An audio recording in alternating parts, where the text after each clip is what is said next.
Lighting এখনই change হবে, light change হয়ে গেল, রেড কালার আসবে এরপর। ওফ,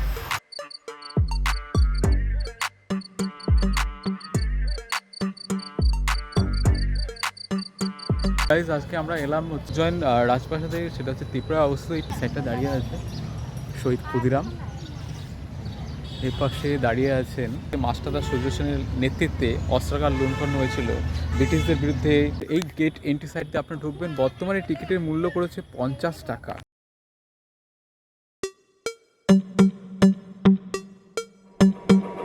মেইন প্যালেসটা ওইখানটা অবস্থিত। আপনাদের সাথে আজকের এই রাজপ্রাসাদ সম্পর্কে গল্প করব এবং এই সম্পর্কে সামান্য বিবরণ দেবো হিস্ট্রি সম্পর্কে। এই যে সামনের দিকে যাচ্ছি এটা হচ্ছে রাজপ্রাসাদ, আর এই পাশে লেক আছে, গার্ডেন আছে। এই পাশটা একটা লেক আছে, এই পাশে গার্ডেন আছে। প্রথমে যেটা বলবো সেটা হচ্ছে কি, এই প্রাসাদটা প্রথমে কিন্তু অন্য জায়গায় ছিল। সেটা হচ্ছে কি 1897-এর দিকে তৈরি হয়েছিল। তারপরে ভূমিকম্প বা প্রাকৃতিক দুর্যোগের কারণে কিন্তু এই প্রাসাদটা 10 কিলোমিটার দূরে, কিন্তু মেইন প্রাসাদ থেকে 10 কিলোমিটার দূরে এটাকে স্থাপন করা হয়। তো যিনি এই প্রাসাদটা তৈরি করেছিলেন, মেইন প্রাসাদটা, তিনি হচ্ছেন আলেকজান্ডার মার্টিন। তিনি কিন্তু এই ইঞ্জিনিয়ার যিনি ছিলেন, ইঞ্জিনিয়ার, তিনি কিন্তু এই প্রাসাদটা তৈরি করেছিলেন। প্রাসাদের 3টে গম্বুজ আছে। সেটা হচ্ছে মেইন যে গম্বুজ আছে হচ্ছে গিয়ে 86 মিটার উচ্চতা, এবং দুপাশে আর তার দুপাশে কিন্তু আরও দুটো আছে। তো মেইন যে গম্বুজ সেটা হচ্ছে গিয়ে এইভাবে দেখলে আপনি বুঝতে পারবেন মেইন গম্বুজ হচ্ছে ফ্রন্ট সাইডে অবস্থিত।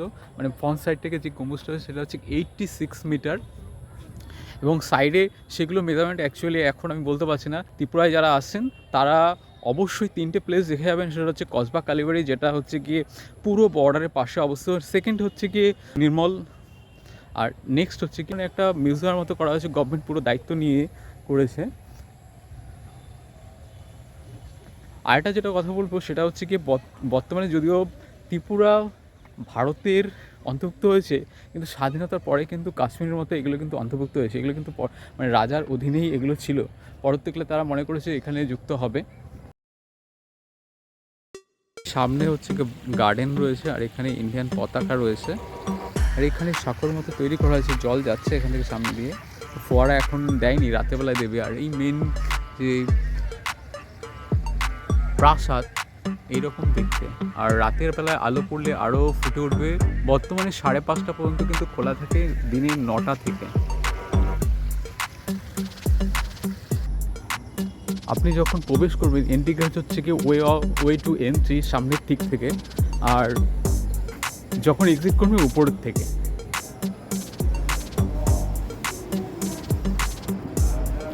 অভ্যর্থনা দেখুন, এটা কিন্তু মানে কামান দেখালাম ওইটা।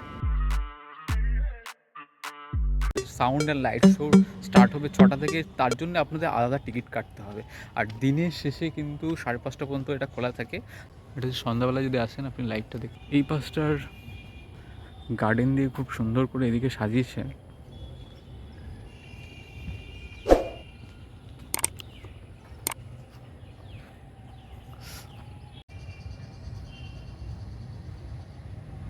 কেমন লাগছে আজকে ভিডিও, অবশ্যই লাইক শেয়ার এবং কমেন্ট করে জানাবেন।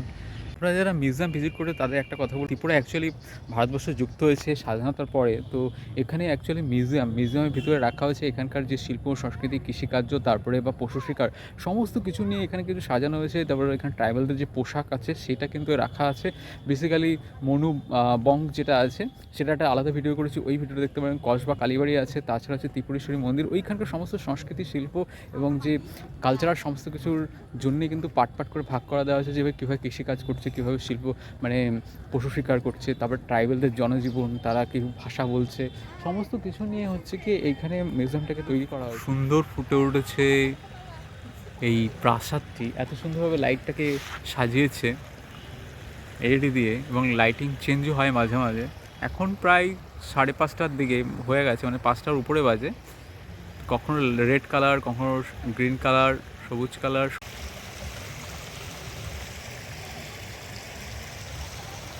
এখন সমস্ত জায়গায় কিন্তু লেজার বা অন্যান্য যে লাইটগুলো আছে সেগুলো ব্যবহার করা হয়। লাইট চেঞ্জ হচ্ছে।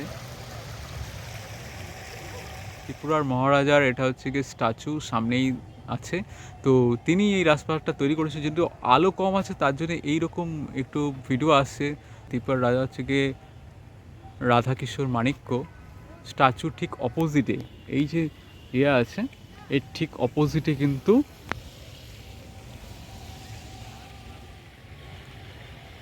স্ট্যাচু রয়েছে। রাতেরবেলা অপরূপ সুন্দর দেখাচ্ছে, দেখুন।